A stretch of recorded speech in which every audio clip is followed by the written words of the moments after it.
জামায়াতে ইসলামী গণভোটের এবং নির্বাচন যে একই দিনে সেটি নিয়ে এর মধ্যে প্রতিক্রিয়া জানিয়েছে এবং তারা বলেছে যে ৩ উপদেষ্টার পদত্যাগ চান তারা এবং একটি বিশেষ দলের আসলে সহায়তা করছে সেই উপদেষ্টা ৩ জন এবং তারা আসলে নানা বিষয়ে কথা বলেছে এবং সব মিলিয়ে কথা বলবো জামায়াতে ইসলামের সহকারী সেক্রেটারি জেনারেল হামিদুর রহমান আজাদের সঙ্গে।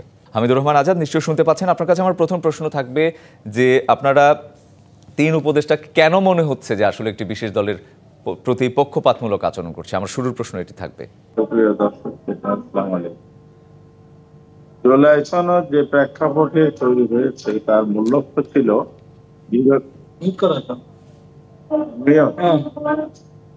আপনি শুনতে পাচ্ছেন? জি জি জি বলুন। না, আমি বলছি জুলাই সনদ যে প্রেক্ষাপটে তৈরি হয়েছে এবং যে লক্ষ্যকে সামনে রেখে তৈরি হয়েছিল সেটা আমাদের কাছে স্পষ্ট। জুলাই অভ্যুত্থানের পরে বাংলাদেশের বিগত দিনে যে সমস্ত অনিয়মগুলো হয়েছে, কালো আইন হয়েছে, সেগুলো সংস্কার করে বাংলাদেশে একটি সুস্থ রাজনৈতিক ধারার প্রবর্তন করা। সংস্কার ছাড়া এটা সম্ভব নয়।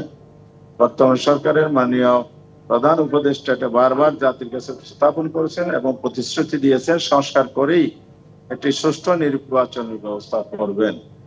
এই দুঃখজনক হলো সত্য, সেই কমিশনের বিভিন্ন পর্যায়ের প্রস্তাবনা যেগুলো আমরা ৩৩টা দল একসাথে আলোচনা লং টাইম করেছি, সেটার একটা কনক্লুশন হয়েছিল ৮৪টা বিষয়ে অকমত, নোট অফ ডিসেন্ট ছিল। একদম পরিষ্কার। হামিদুর রহমান আজাদ, আপনাকে ধন্যবাদ আমাদের সাথে যুক্ত হওয়ার জন্য।